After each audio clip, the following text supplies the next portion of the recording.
It was never a thought in my mind that Crimson was going to die from this. There was never a thought in my mind like that she was going to pass from this. I just always thought like, okay, there's one hurdle, there's another hurdle. We'll get past this. One thing like I always call her is the comeback queen. She had a lot of complications in there, like what is it, like a lot of infections, and so she would get sick a lot.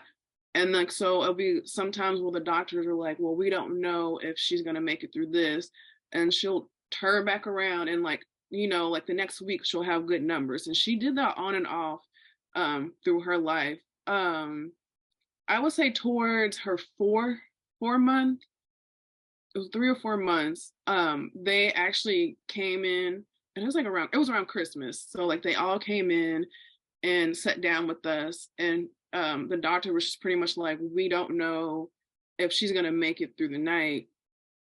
And so I heard it, but again, it was one of those, I didn't believe it. Like, there's no way, because she's done it so many times to come back. Like, there's no way this is it. Well, around that third, 4 months, they said that, and she turned right back around and just came back fine.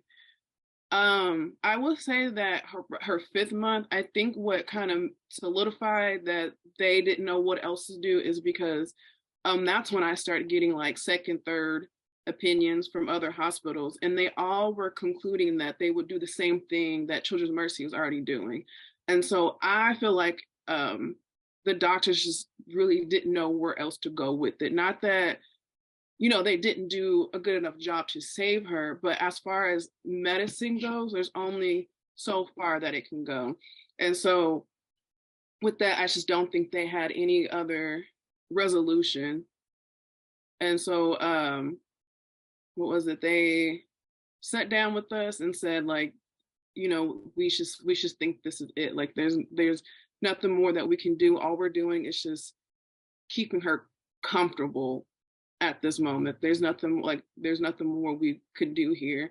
And with that, it's just the same I was saying before, like me processing emotions. Like, I remember sitting there and just staring, like, and I just said, okay, like, not crying. Like, Troy was crying, but I could not understand that, like, okay, my baby's last days are coming to an end. Like, I could not understand that. They sat down with us and let us know, like, once she gets off this VEC, that's when her time will be ending. So we more so had to schedule a day for her passing. We had to do like a scheduled day for her.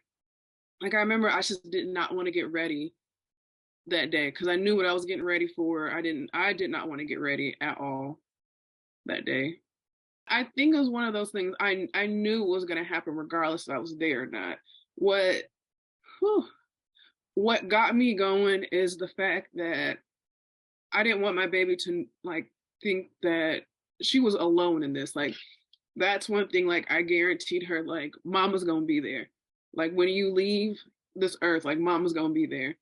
Like, just know you have someone who loves you. Like, you're not leaving this earth without knowing that someone is there with you. So that's what really got me going that day. That day, I cry out of, like, of course the missing her and like the detriment of like my baby being gone. I cry over that, but I mainly cry over like how much love was in that room. So again, like what I was saying, that I didn't want her to leave this earth thinking that like she just had to do this by herself. When I got there, I didn't even think about myself and the fact that like God was saying like, no, you don't have to do this by yourself either. I had so much support that day, like my mom, my dad, my aunts, my grandparents, my god sister. I know I'm missing some people, but I had so much love in that room.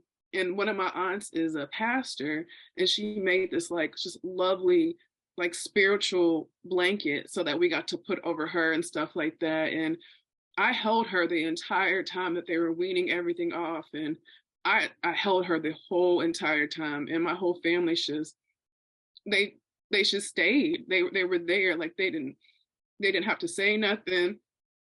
They were just there, and that was like the most important thing. And as she was transcending it was so beautiful. My family just started out in this prayer, and I just bawled because I just thought that was like the most beautiful way to like have her enter heaven.